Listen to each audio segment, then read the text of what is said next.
नमस्कार, मैं हूं रूपाली और आप सभी का स्वागत है शहरी समाचार में। तो आज हम बात करेंगे आपके अपने शहर की मुख्य खबरों के बारे में। खाटू श्याम जी मेले में व्यापार मंडल द्वारा जो अनिश्चितकालीन हड़ताल जिला प्रशासन की व्यवस्थाओं को लेकर शुरू की गई थी, आज दूसरे दिन हड़ताल प्रशासन के आला अधिकारियों के साथ वार्ता करके समाप्त हुई। व्यापारियों और प्रशासन के बीच हुई वार्ता में आईजी अजय पाल लांबा, संभागीय आयुक्त पूनम बंसल ने व्यापारियों को आश्वासन देने के बाद व्यापारियों ने हड़ताल की समाप्त। खाटू श्याम जी के कस्बे में मेले को लेकर के प्रशासनिक व्यवस्थाएं जो करी गई थी, उन व्यवस्थाओं में कुछ फेरबदल की मांग व्यापार मंडल और स्थानीय नागरिकों के द्वारा की गई थी।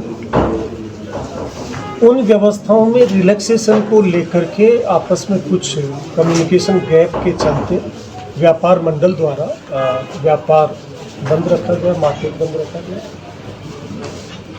जिला कलेक्टर सीकर और जिला एसपी सीकर और उनकी टीम ने मिलकर के व्यापारियों के साथ कल से वार्ता लगातार जारी थी। उसके बाद उसका समाधान निकला है और जो व्यापारियों की जो कुछ डिमांड्स थी, ताकि आम नागरिक को भी कोई असुविधा ना हो, दर्शनार्थी को भी असुविधा नहीं हो और व्यापार भी प्रभावित नहीं हो, तो तीनों सेगमेंट जो थे उन सबके हितों को ध्यान में रखते हुए मेले की व्यवस्थाओं को कैसे बेहतर किया जा सके, उसमें सहमति बनी है। और सहमति पश्चात व्यापार मंडल ने भी अपना मार्केट खोलने का निर्णय किया है।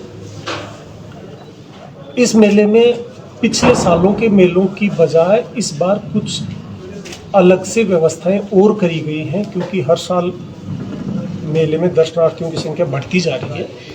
ऐसे में जो कुछ बदलाव हुए हैं, उन बदलावों में जो मुख्य बदलाव है वो ये है, इस मेले में खाटू श्याम जी आने वाले चारों तरफ से जो यात्री आते हैं, उनके लिए चारों दिशाओं में पार्किंग प्लेस निर्धारित किए गए हैं, ताकि दर्शनार्थी को कम से कम चलना पड़े।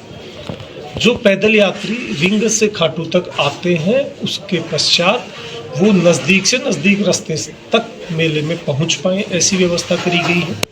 अभी की कोशिश ये है कि दर्शनार्थी चाहे वो बस से आ रहा है, चाहे वो अपने ट्रेन से आ रहा है, चाहे खुद के वाहन से आ रहा है, चाहे वो पैदल आ रहा है, वो अपने कस्बे में उसकी एंट्री के पश्चात उसको कहीं नहीं रुकना पड़े और वो अपना दर्शन करके वापस सुगमता से जा सके, ऐसी व्यवस्था की गई है। कहीं कहीं कुछ कन्फ्यूजन इस बात का हुआ है, क्योंकि ज़्यादा क्राउड को देखते हुए हमने जिग जैग बैरिकेडिंग कई जगह उनको रास्ता दिखाने की करी है, लेकिन वो जिग जैग जो किया गया है वो मेले में जब पीक क्राउड आता है, उस क्राउड को मैनेज करने के लिए किया गया है। उसकी जब ज़रूरत होगी उस वक्त उसको यूज किया जाएगा। जैसे जैसे क्राउड बढ़ता चला जाएगा वैसे हम उसको यूज करेंगे। कम से कम पैदल चलना पड़े, ऐसी हमारी व्यवस्था है।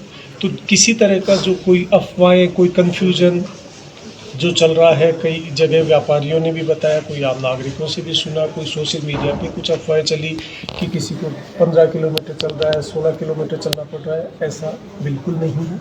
शॉर्टेस्ट रास्ता, आज जो कोई मंदिर के दर्शन के लिए आ रहा है, वो कस्बे में एंटर होने के बाद किलोमीटर 2 किलोमीटर का रूट पूरा करके अपना दर्शन करके आसानी से जा सकता है। प्रशासनिक और पुलिस व्यवस्थाएं आम दर्शनार्थी की मदद के लिए हैं।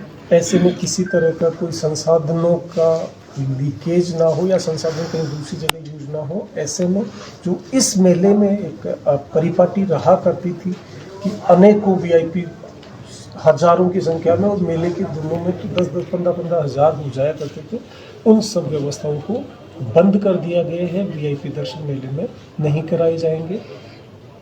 साथ ही साथ सैनिटेशन की व्यवस्था हो, सफाई की व्यवस्था हो, पानी की व्यवस्था हो, वो प्रशासनिक व्यवस्थाएं दुरुस्त हैं।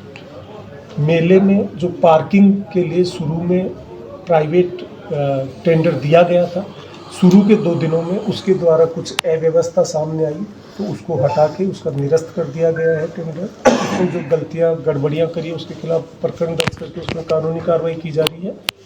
और अब कंप्लीट जो कोई दर्शनार्थी आ रहा है उसकी पार्किंग निःशुल्क प्रशासन द्वारा कराई जा रही है, जिसको प्रशासन पुलिस के सहयोग से, नगर पालिका के सहयोग से उसको मैन।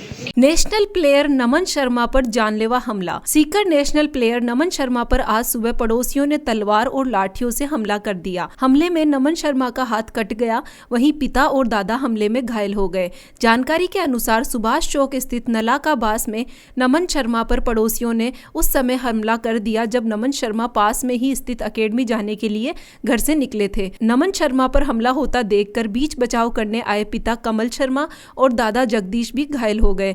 नमन के पड़ोसी वल्लभ पारिक और उनके बेटे नवीन द्वारा किए गए जानलेवा हमले में घायल हुए नवीन और कमल शर्मा को गंभीर हालत में जयपुर रेफर किया गया है। पुलिस मामले की जांच में जुटी है। ये सामने जो पड़ोसी है नवीन पुत्र वल्लभ चंद, जिन्होंने जो 10-15 दिन से लगातार लड़ाई झगड़ा करते हैं, हम कुछ बोलते नहीं हैं। आज सुबह 5 बजे इन्होंने मेरे पोते नमन पर हमला कर दिया तलवार से। बाइक खड़ी थी जो खेलने के लिए एकेडमी है बैडमिंटन की, उसमें खेलने के लिए आए तो ज़बरदस्ती में मेरे पोते पे प्रहार कर दिया, मेरे बच्चे पे प्रहार कर दिया और मुझ पर प्रहार कर दिया। ये आए दिन झगड़ा करते रहते हैं। कौन लोग है ये, क्या कहाँ का ये मामला? ये वार्ड नंबर 31 नानी गेट नलाकाबास, वल्लभ चंद पारिक पुत्र रामनिवास पारिक और नवीन पुत्र वल्लभ चंद पारिक नहीं, ज़बरदस्ती वो स्मैक वगैरह पीता है, दारू पीता है। दारू पीने की वजह से वो लड़ाई झगड़ा करता रहता है। मोहल्ले में उसके पहले से भी केस है। नहीं आप जयपुर रेफर कर दिया गया उनको। ज़्यादा लगी है? ज़्यादा लगी है उनकी। कहाँ का है ये मामला? नानी गेट नलाकाबास। नाम बता दो आपका नाम? श्री करणी माता गौशाला चेलासी में गौ स्वामणी का आयोजन किया गया। सीकर में सालासर रोड स्थित श्री करणी माता गौशाला चेलासी में मंगलवार को गोपीनाथ गौ सेवा समिति के तत्वाधान में गौ स्वामणी का कार्यक्रम किया गया। गोपीनाथ गौ सेवा समिति के संरक्षक गौ सेविका ज्योति तनवानी ने बताया कि हेरम्ब गौतम और सौरभ भरतिया ने अपने जन्मदिन पर और मनोज हेमलता जांगीर ने वैवाहिक वर्षगांठ पर डॉक्टर रोहित पायल जैन की सगाई के उपलक्ष्य में गौमाता को हरा चारा गुड़ खल चूरी का भोग लगाया। समिति के अध्यक्ष शैलेश जैन ने गौ भक्तों को पौधा भेंट कर दुपट्टा पहनाकर गोपीनाथ राजा की प्रतिमा दी। सेवा कार्य में अरुण मिश्रा, हेरम गौतम, जाबर सिंह, अजीत जैन, डिम्पल मिश्रा, ज्योत्सना वर्मा, सोनाली गौतम, मनोज हेमलता जांगीर, सौरभ भरतिया, अनीता मिश्रा, डॉक्टर रोहित पायल जैन, श्रवण कुमार एवं गोपीनाथ गौ सेवा समिति के सदस्य उपस्थित रहे। श्याम मित्र मंडल चारण का बास की पैदल निशान यात्रा आज मंगलवार गांव से शुरू हुई।